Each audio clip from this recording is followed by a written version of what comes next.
Right, with Ali Najem, after his two big race wins yesterday, he ran 21 kilometres with no food or drink on the soft sand and then backed it up to do the Golden Mile. Now, Ali, for those that don't know, what were you feeling during that 21K? What's the worst part about being so dehydrated and not being able to drink or eat anything? Um, from the start, I thought I was really well hydrated. I hit about the 10k mark. I started feeling legs a bit heavier. I run past the water station. Really wanted to have some water, but I couldn't. And then about the 12k mark, I passed Jock, and then I really started to feel dizzy. Eyes went fuzzy, started going blurry, and I really felt the lack of water in me.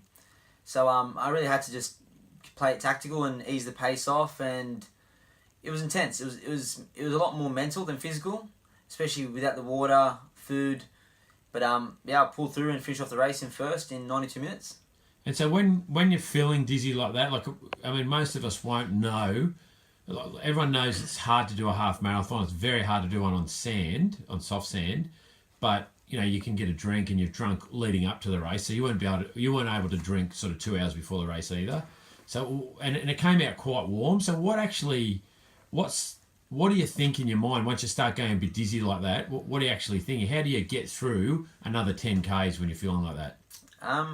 Biggest thing for me is faith on why I was doing it. I was doing it purely to not only represent myself, but I've got a whole, I don't put the pressure on myself, but I've got a whole family to represent, my whole training group. But as well, I'm representing my faith. The whole reason I was doing this, while fasting was because I know I can, and purely because I believe I can. So with the sort of last 10Ks, when it started to hurt a lot more, I just started thinking and remembering on why I started and why I do it. I'm not afraid to push myself, and I'm not afraid to hurt. I've learned how to deal with the pain. So when it comes down to it, I just think it can't get any worse. I've been through a lot in life in general as it is as well. So a bit of pain for 10Ks wasn't gonna hurt me anymore. Nice.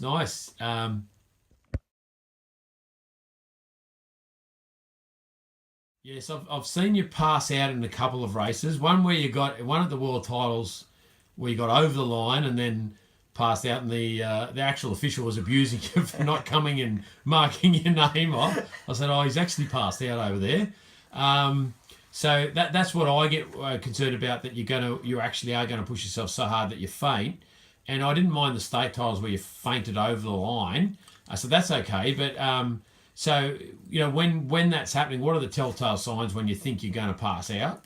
Well, in the 1.6 is when I felt it the most. Towards the last 100 meters, your eyes get real blurry. You lose vision. So I was losing vision real fast. You start to lose the line, and especially on the last 1.6, all I could see was the red arches. So I knew I had to get there, and I could spot Jock. So I knew just to run towards Jock, and I could hear him saying, "Just get over the line." And you don't see much. It happens so quick, and at state titles, the state title and the world titles, when I did collapse, my last thoughts were, did I win? And unfortunately, both times I didn't. So it was hurtful waking up and knowing that I haven't won. But waking up or knowing that I'm ahead, I just know do whatever I can to get over that line, or if not on top of that line. Just the main thing is find where that line is, or find wherever someone is close to that arch and get there. Yeah, that's good. Now, we ask a number of our runners to back up in races. I think it's really good for getting them really mentally tough and being able to push through some really tough situations, so that when you just have a one-off race, it's not that hard. So in between here, you couldn't drink anything, you couldn't eat, you felt like rubbish. How did you get yourself up to do that 1.6? Plus knowing there are some really good athletes in that race that were going to push you very hard. That's very true.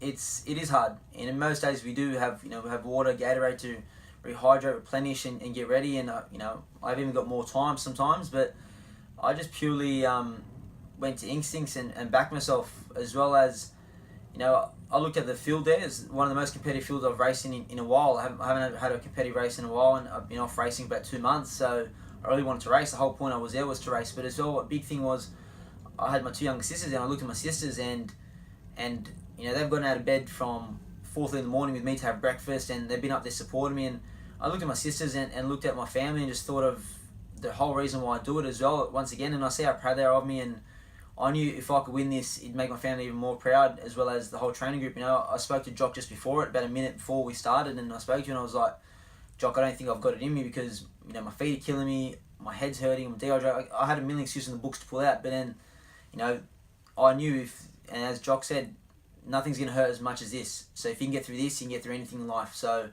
in my head, that was the quote stuck out there, and that's why I went out there sitting about 7th spot until I turned around. And once I turned around, I had that quote stuck in my head, and I pretty much just finished off as hard as I could and gave it everything until I saw the arch and went to sleep. I'll tell you what, it was a great feeling. The commentator was asking me, he's going, "Oh, can you see the boys out there?" And I said, "Yeah, I think Ali's in about 4th. I think he's cooked, but he will come home strong." And then I said, as I was saying that, he starts announcing, "No, he's in 3rd now. Actually, he's in 2nd. Hang on, hold on a minute. Oh, now he's in 1st." So that was actually a very nice moment. And you know, actually, that was the first. I think that's your first time you've raced Quentin since the Aussie titles, or maybe the second since the Aussie titles back in 16, where you beat it, where you turned the tables on state titles. He's a great runner, and it was really pleasing to see when you're at your absolute worst after doing a 21k, no food or drink, in a lot of pain, and you still could manage to beat Quentin and the guy that came second. So how did it feel when you ran past those two and you knew you had it? Well, I've got so much respect for Quinton, as well as the runner who won the 9k previously as well. They're great athletes, great runners. Even our youngsters out there who, you know, went out there and went berserk at the start. I've got so much respect for everyone out there who race in general. The feeling I got when I passed them was, it was a numb feeling. I had goosebumps because, one, I didn't believe I was going to win, let alone do it in that fashion. But I wasn't surprised in a way, because I knew my capability, I knew the strength I have, I knew that I've worked so hard. In the last 6 years, I've put every bit of sweat, blood and tear into it. And so I knew I had it in me. And, you know, there's always been situations where I've lost a few sprint finishes and there was no way I was going to lose that one. You know, I've said it before when I said it at Aussies. You know, you're going to have to kill me to beat me on there. So, especially at that distance now, I feel at my strongest. So, it was a good feeling. I was confident once I passed him. But yeah, it's a numb feeling. It was a shock, but I'm happy. Yeah, and a shout out to our good mate Quentin, who unfortunately missed the Aussie titles this year. He got stuck in the floods, couldn't make it, and he was the favourite for it. So it was great to see him still running, and hope he has a good crack at it this year. Yeah, it'll be exciting. Hopefully, I know we might come back this year, see how he goes, see how the training goes for the marathon. But if the marathon doesn't work out, we might see him there. Hopefully, State and Aussies will have another bit of fun rivalry, but it's all for the good fun, and mate, we love it. So best luck to him and everyone else. Well, thanks for the weekend, Ali. It was inspirational stuff. As I say to our other runners, if he can do it with no food and drink, they can do anything. So well done, and we'll see you. When's your next race? Next race, 2.5 weeks, Gold Coast, 10 kilometres. So hopefully I'll see everyone out there. Best of luck. Well done to everyone that did race on the weekend. You know, I'm beyond proud, especially our whole training group, all the youngsters. Mate, it's good to see that everyone out there and giving it the best shot.